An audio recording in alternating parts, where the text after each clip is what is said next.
దారికి అడ్డంగా ఎవరండి రాళ్ళు పెట్టారు అని సింధూర చంటి అయితే చూస్తూ ఉంటారు. అప్పుడే దొండగులు వచ్చి సింధూర వాళ్ళ మీదకి అటాక్ చేస్తూ ఉంటారు. నీ మెడలో ఉన్న మంగళసూత్రం ఇవ్వు అనేది అడుగుతూ ఉంటారు.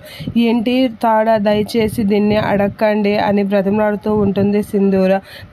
నాకు ఇది తీయకూడదు నేను అని చెప్పేసి అయితే అంటూ ఉంటుంది. ఇస్తావా ఇవ్వా అని అటాక్ చేసేసరికి చంటి అయితే వాళ్ళ మీదకి కలబడడానికి చూస్తూ ఉంటాడు. సింధూర అయితే ఆపుతూ ఉంటుంది. ఎక్కువ చేయకు ఇవ్వు అని అయితే అంటూ ఉంటారు. ఇక దీంట్లో చంటి అయితే వాళ్ళని కలబడుతూ ఉంటాడు. ఇక సింధూర్ అయితే చంటిని ఇది చేస్తూ ఉంటారు. ఇక వాళ్ళు వీళ్ళు ఇదవుతూ ఉండగా చంటిని అయితే రౌడీలు పట్టుకుంటూ ఉంటారు. ఇక సింధూరి ఎంత విడిపించిపోయేసరికి అలా విడిపిస్తూ ఉంటుంది. ఇక చంచలమ్మ అయితే వాళ్ళ కోసం వెతుకుతూ ఇటు వస్తూ ఉంటుంది. ఇక చంటి అని అయితే పిలుస్తూ ఉంటుంది.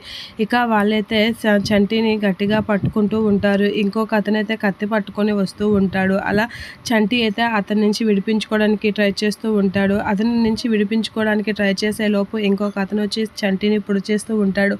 ఒక్కసారిగా చంటి అమ్మ అని గట్టిగా కేక వేస్తూ ఉంటాడు. ఇక సింధూర అయితే షాక్ అవుతూ ఉంటుంది. షాక్ అయి అలా చూస్తూ ఉంటుంది. ఇక చంచలమ్మ అయితే అటుగా అయితే అదే టైంకి వస్తూ ఉంటుంది. ఇక ఆ అరుపు వినగానే కంగారుగా కారులో నుంచి అయితే దిగుతూ ఉంటుంది. ఇలా చంచలమ్మని చూడగానే సింధూర అత్తమ్మ అని గట్టిగా కేక వేస్తూ ఉంటుంది. ఇక చంటిని పొడడం చూసి చంటి అని ఒక్కసారిగా కేక వేస్తూ ఉంటుంది. చంచలమ్మ షాక్ అవుతూ ఉంటుంది చంటి పరిస్థితిని చూసి.